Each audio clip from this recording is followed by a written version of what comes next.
sini saya akan menjelaskan tentang kertas kerja konsolidasi pendapatan komprehensif pada tahun berikutnya. Tiap tahun setelah tahun sebelumnya, misalkan tahun 20X2, PT Anak akan menyesuaikan keuntungan belum direalisasi atas investasi dalam pembukuannya untuk perubahan nilai wajar dalam sekuritas tersedia untuk dijual.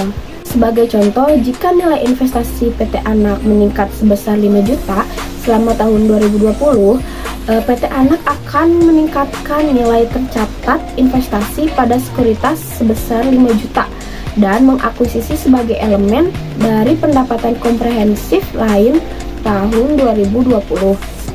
Sebagai keuntungan belum direalisasi sebesar 5 juta, pada laporan metode ekuitas PT Induk akan meningkatkan akun investasi pada saham PT Anak dan mencatat bagiannya sebesar 4 juta atas pendapatan komprehensif lainnya anak perusahaan. Jurnalnya bisa dilihat di E18, E19, E21, dan E22.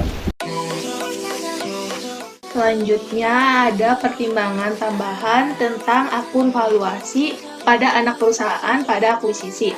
PSAK 22 menunjukkan bahwa seluruh aset dan liabilitas yang diambil alih dalam kombinasi bisnis seharusnya dinilai pada nilai wajar tanggal akuisisi tersebut. Ketika pada penerapannya, aturan ini sangat jelas sebagai jenis merger kombinasi bisnis. Dalam penerapan konsolidasi yang mengikuti akuisisi saham kurang jelas. Untuk beberapa akun valuasi seperti akumulasi penyusutan, jumlah akun valuasi tanggal akuisisi harus tetap diimbangi terhadap akun aset terkait setiap laporan konsolidasi yang dibuat. Meskipun demikian, pada perusahaan yang secara umum belum melakukan pengimbangan tanpa adanya pengaruh pada laba bersih aset tersebut untuk tidak disarankan untuk berubah berdasarkan PSAK 22. Pertimbangan tambahan selanjutnya adalah saldo laba negatif anak perusahaan saat akuisisi.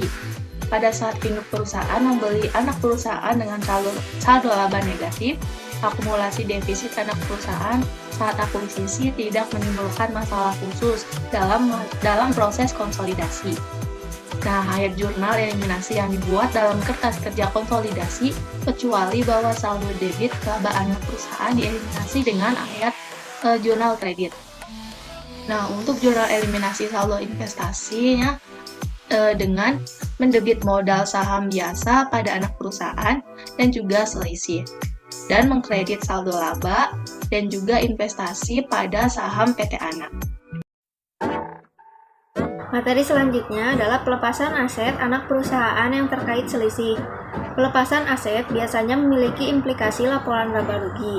Apabila anak perusahaan melepaskan aset dan merupakan salah satu aset yang mendapat alokasi selisih dalam kertas kerja konsolidasi, maka akan mempengaruhi laba metode ekuitas yang dicatat induk perusahaan dan laba konsolidasi. Dalam konsolidasi, bagian selisih pembelian yang belum diamortisasi harus diakui sebagai penyesuaian atas laba konsolidasi. Lalu ada persediaan dan aset tetap. Setiap selisih yang terkait dengan persediaan akan dialokasikan ke persediaan selama anak perusahaan masih memiliki persediaan tersebut. Sedangkan selisih pembelian terkait dengan tanah yang dimiliki anak perusahaan akan ditambahkan ke saldo tanah dalam kertas kerja konsolidasi setiap menyusun laporan posisi keuangan konsolidasian. Selanjutnya ada contoh. Diasumsikan pada tanggal 1 Januari 2021, PT Sumarando membeli semua saham biasa PT Barelang dengan harga lebih tinggi 10 juta dari nilai buku. Seluruh selisih terkait dengan tanah sebelumnya dibeli PT Barelang seharga 25 juta. Selama PT Barelang masih memiliki tanah tersebut, selisih sebesar 10 juta dialokasikan ke tanah dalam kertas kerja. Jika PT Barelang menjual tanah tersebut ke perusahaan yang tidak berelasi seharga 40 juta. Selanjutnya yaitu ayat jurnal PT Barelang. Yang pertama mencatat penjualan tanah. Ayat jurnalnya yaitu kas sebesar 40 juta di debit, ada tanah sebesar 25 juta di kredit, dan keuntungan pada investasi pendapatan komprehensif lainnya sebesar 15 juta di kredit.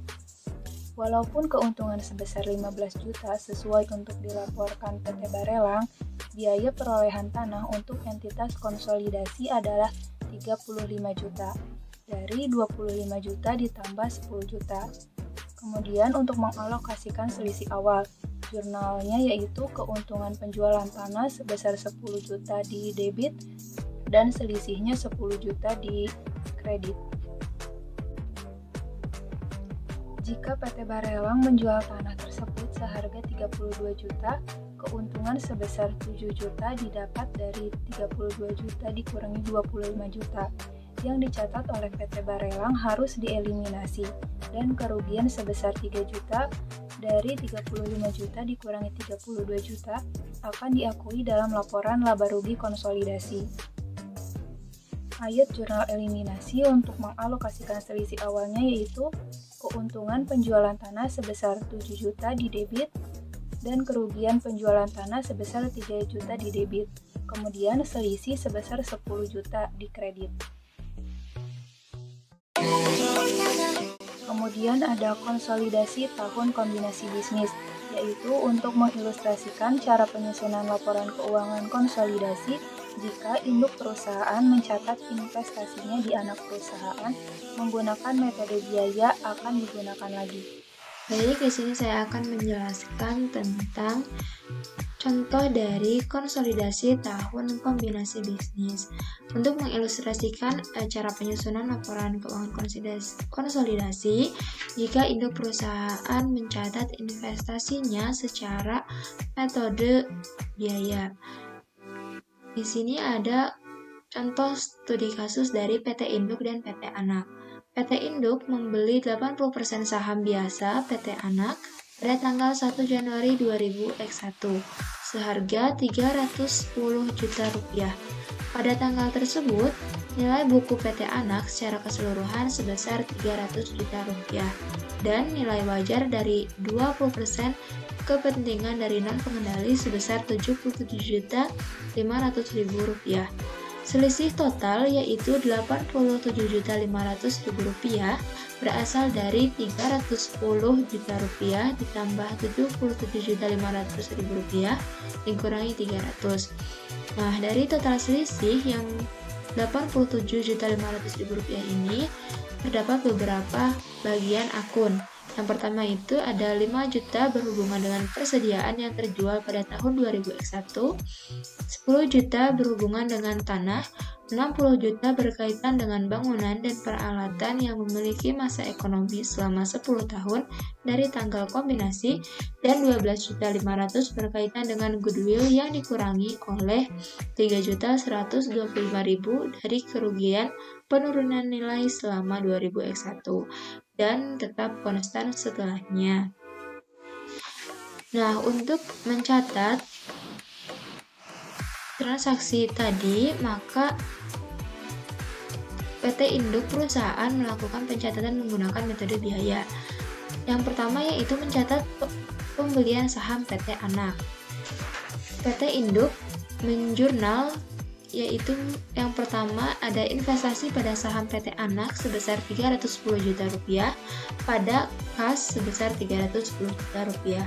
Kemudian PT Induk juga mencatat dividen dari PT Anak yaitu kas sebesar 24 juta rupiah pada pendapatan dividen sebesar 24 juta rupiah didapat dari 30 juta dikali 0,80. Tidak ada ayat jurnal dalam pembukuan induk perusahaan untuk mengamortisasi atau menghapus bukukan bagian dari selisih pembelian yang habis selama tahun 2000X1 sebagaimana yang dilakukan dalam metode ekuitas. Jadi untuk mencatat pembelian saham pada PT Anak dan juga mencatat dividen, PT Induk ini tidak melakukan pencatatan pengamortisasian dan penghapus bukuan karena menggunakan metode biaya. Kemudian yang selanjutnya ada konsolidasi tahun kedua kepemilikan. Nah, pengaruh dari konsolidasi ini di penjurnalan tidak terlalu terlihat di tahun pertama, tetapi akan lebih terlihat pada tahun kedua. Perbedaan konsolidasi antara metode akuntansi metode biaya dan akuntansi metode ekuitas lebih terlihat pada tahun kedua kepemilikan. Contoh, PT Induk memperoleh laba dari operasi terpisahnya sebesar 160 juta selama tahun 2020 dan membayar dividen sebesar 60 juta. PT Anak melaporkan laba bersih sebesar 75 juta untuk tahun 2020 dan membayar dividen sebesar 40 juta. Maka, ayat jurnal induk perusahaan dicatat dalam metode biaya adalah kas di debit sebesar 32 juta dan pendapatan dividen di kredit sebesar 32 juta. Perhitungannya 40 juta dikali 0,80. Selanjutnya adalah kertas kerja konsolidasi tahun kedua setelah kombinasi bisnis. Ayat jurnal untuk mengeliminasi pendapatan dividen dari PT Anak yang dicatat PT Induk dan mengumumkan dividen PT Anak sehubungan dengan investasi PT Induk. Jurnalnya adalah pendapatan dividen di debit sebesar 32 juta dan dividen yang diumumkan di kredit sebesar 32 juta. Lalu, ayat jurnal diterapkan untuk saham pemegang non-pengendali dari pendapatan anak perusahaan yang dihitung dalam figur 5-9 dan mengurangi porsi saham non-pengendali dari dividen anak perusahaan. Perhitungannya 40 juta dikali 0,20. Jurnalnya, pendapatan untuk kepentingan non-pengendali di debit sebesar 13.800.000 dan di kredit dividen yang diumumkan 8 juta, lalu di kredit kepentingan non-pengendali sebesar 5.800.000. Ini adalah jurnal untuk mengalokasikan laba kepentingan non-pengendali. Selanjutnya, dalam metode biaya, induk perusahaan tidak mengakui bagian atas laba anak perusahaan yang tidak dibagikan kepada pembukuan induk perusahaan. Karena saldo akun investasi induk perusahaan umumnya tidak berubah dalam metode biaya, maka ayat jurnal eliminasi investasi juga tidak berubah. Jurnalnya yaitu saham biasa PT Anak sebesar 200 juta, saldo laba 1 Januari, debit sebesar 100 juta, lalu selisihnya 87.500.000 di debit. Nah, di kreditnya investasi saham pada PT Anak sebesar 310 juta dan di kreditnya lagi kepentingan non-pengendali sebesar 77.500.000. Ini adalah jurnal untuk mengeliminasi saldo investasi pada tanggal akuisisi. Selanjutnya, setelah mencatat ayat jurnal yang tadi sudah dijelaskan mengenai ayat jurnal yang mengalokasikan ke pemegang saham non-pengendali bagiannya atas peningkatan ekuitas pemegang saham anak perusahaan selama tahun 2020 dan juga ayat jurnal yang mengalokasikan ke pemegang saham non-pengendali bagiannya atas ekuitas pemegang saham anak perusahaan pada tanggal kombinasi bisnis 1 Januari 2020. Selanjutnya, diperlukan ayat jurnal tambahan untuk mengalokasikan ke pemegang saham non-pengendali bagiannya atas peningkatan ekuitas pemegang saham anak perusahaan yang terjadi antara tanggal kombinasi bisnis dan awal periode berjalan, yaitu saldo laba PT Anak tanggal 1 Januari 2020 sebesar 120 juta dikurangi saldo laba PT Anak saat akuisisi, yaitu 100 juta. Maka laba yang tidak dibagikan adalah 20 juta. Bagian kepentingan pengendali dikali 0,20. Maka kenaikan dialokasikan ke kepentingan non pengendali 40 juta. Ayat jurnal yang mengalokasikan ke kepentingan non pengendali bagiannya atas peningkatan ekuitas pemegang saham anak perusahaan yang terjadi antara tanggal kombinasi bisnis dan awal periode berjalan adalah saldo laba 1 Januari di debit 4 juta dan kepentingan non pengendali di kredit sebesar 4 juta. Ini jurnal untuk mengalokasikan laba yang tidak dibagikan pada anak perusahaan periode sebelumnya ke kepentingan non pengendali. Perhitungan ayat jurnal eliminasi ini diperlukan dalam setiap penyusunan konsolidasi. Baik, di sini saya akan melanjutkan menjelaskan mengenai jurnal terakhir dalam kertas kerja konsolidasi sehubungan dengan selisih. Untuk sebelumnya kita lihat dulu soal pada PPT ke-14. Nah, PT Induk membeli 80% saham biasa kepada PT Anak pada tanggal 1 Januari 2021 seharga 310 juta. Nah, pada tanggal tersebut nilai buku PT Anak secara keseluruhan sebesar 300 juta dan nilai wajar dari 20% kepentingan dari non pengendali sebesar 77.500.000 dan selisih total 87.500.000. Nah, 5 juta ini berhubungan dengan persediaan yang terjual pada tahun 2021 dan 10 juta itu berhubungan dengan tanah dan 60 juta itu berkaitan dengan bangunan dan peralatan yang memiliki masa ekonomi selama 10 tahun dari tanggal kombinasi dan 12 juta itu berkaitan dan 12.500.000 itu berkaitan dengan goodwill yang dikurangi oleh 3.125.000 dari kerugian penurunan nilai selama 2021 dan tetap konsisten setelahnya. Nah, untuk pencatatannya, penjurnalannya bisa kita lihat ya pada PPT ini. E42 ini merupakan jurnal untuk mengalokasikan selisih awal. Jadi untuk pencatatannya, tanah sebesar 10 juta, bisa dilihat dari soal ya, bangunannya juga sebesar 60 juta, untuk goodwillnya sendiri itu sebesar 9.375.000. 9.375.000 ini didapat dari 12.500.000 dikurangi dengan 3.125.000. Nah, 12.500.000 ini didapat ya dari jadi ya 12.500.000 ini didapat dari berkaitan dengan goodwill ya yang dikurangi dengan 3.125.000 ini dari kerugian penurunan nilai selama tahun 2021. Nah, untuk saldo laba 1 Januari ini sendiri didapat dari 5 juta. 5 juta ini merupakan persediaan yang terjual pada tahun 2021 dan ditambah dengan 6 juta. 6 juta ini didapat dari akumulasi penyusutan itu sendiri dan ditambah dengan 3.125.000 ini didapat dari kerugian dari penurunan nilai dikali dengan 0,8. Ini 0,8 ini merupakan karena saham yang dibeli tadi ya. Nah, untuk pencatatan selanjutnya yaitu ada kepentingan non pengendali sebesar 2.825.000. Nah, jadi untuk kepentingan non pengendali yaitu sebesar 2.825.000 ini didapat dari dari penjurnalan untuk mengeliminasi saldo investasi awal pada tanggal akuisisi, yaitu jumlah saham biasa PT Anak sebesar 200 juta dikurangi saldo laba sebesar 167.100.000. Nah, maka kepemilikan non pengendali dicatat sebesar 2.825.000. Nah, untuk selanjutnya yaitu ada selisih. Untuk total selisih itu sebesar 87.500.000 ya, dicatat di kredit. Ini dilihat dari soal yang tadi pada PPT 14 dan akumulasi penyusutannya juga di kredit sebesar 6 juta.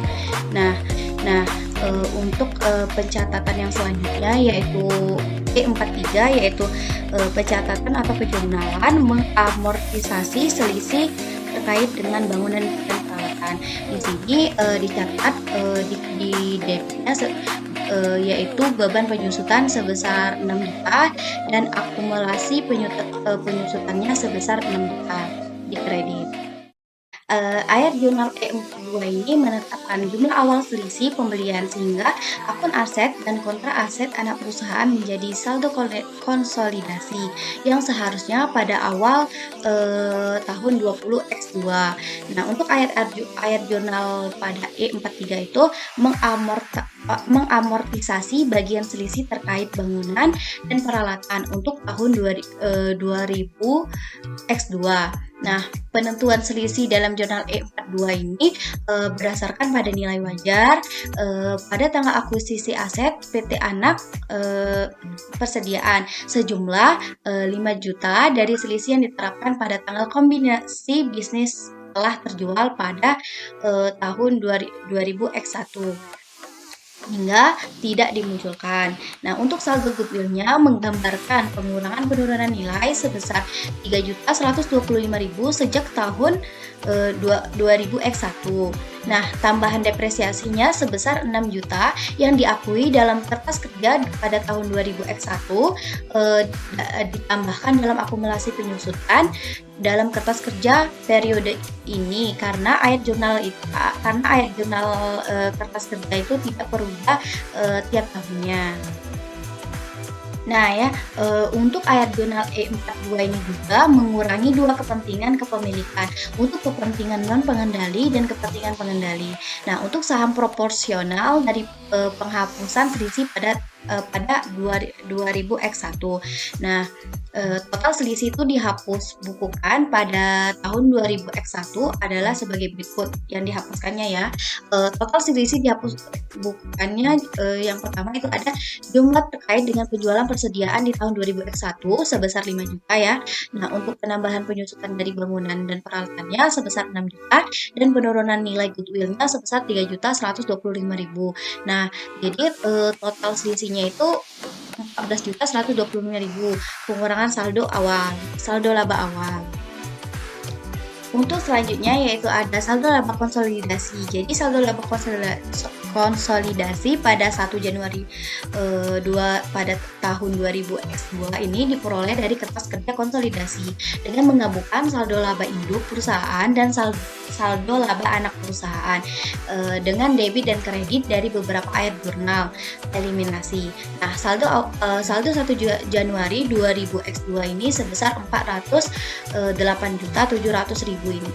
700.000 dihitung dengan cara yang sama dengan saldo pada tahun 31